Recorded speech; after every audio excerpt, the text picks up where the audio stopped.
587-acre Bald Hill farm last Tuesday. Yeah. So just to give you, I've got some maps here. Probably we don't have enough to share with this army, but I think you can share it between you. Right where you almost leave the parking lot as you start on that trail, that's the beginning of the edge of the farm. The boundary is along the edge of Oak Creek, and it continues pretty much as far as you can see where the conifers start here on the farm. I mean, volatile natural area over here. And then back over here where the Mid-Kramer Pass starts is on the edge of that. And then it continues all the way down and kind of does a loop back all the way to west of the comprehensive management plan. Also a great property, in addition to the trails and ag, a great property for outreach and education. There's the work that OSU does out here in terms of research. I think there's some ongoing bluebird work out here, a swallow research project. We've had people out here doing all different kinds of studies. So we continue that connection with OSU and the K through 12 kids coming out here learning about conservation, learning about restoration, learning about ag uses on the property. That's a really big part of this, and what Greenbelt Land Trust really thinks that's a great connection between the community and the properties. Well, and we'll stop there, and that way we can see both the Coast Range area and back towards the Cascades. Yeah. Can you cover what you covered for other people you think we should all know about? Okay. About volcanoes. Yeah, there were questions about the Columbia River basalts. So it had to do with the rocks that are exposed on the Oregon coast that are forming the headlands of, the famous headlands like Otter Crest and Cape Foulweather and Seal Rock.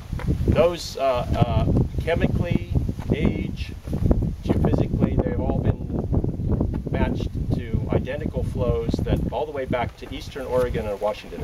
It's a fascinating story, but 500 kilometers apparently these lavas have flowed from their eruption in the eastern part of Oregon and Washington in the Chief Joseph Dykes Form area, so up near Lewiston in that area, and they flowed down the ancestral Columbia River drainage. So you could say, well, the Cascade Range was there. How'd they get through the range to get to the coast? Well, and this is what a lot of the early geologists mapping out here said, well, these are all local events. These were erupted, and it's just by coincidence that they look like Columbia River basalt compositions and ages and whatnot.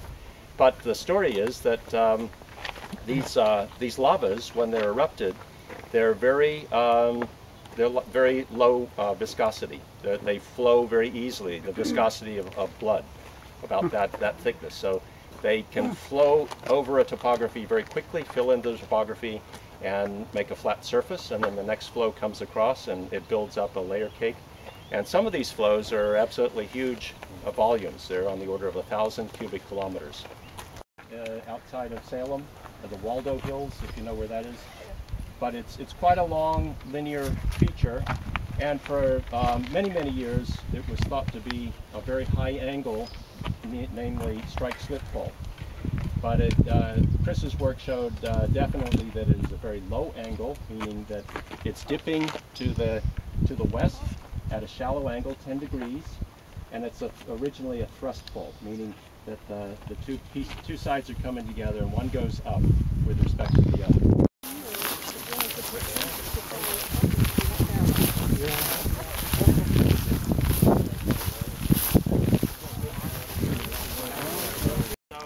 Common basalt.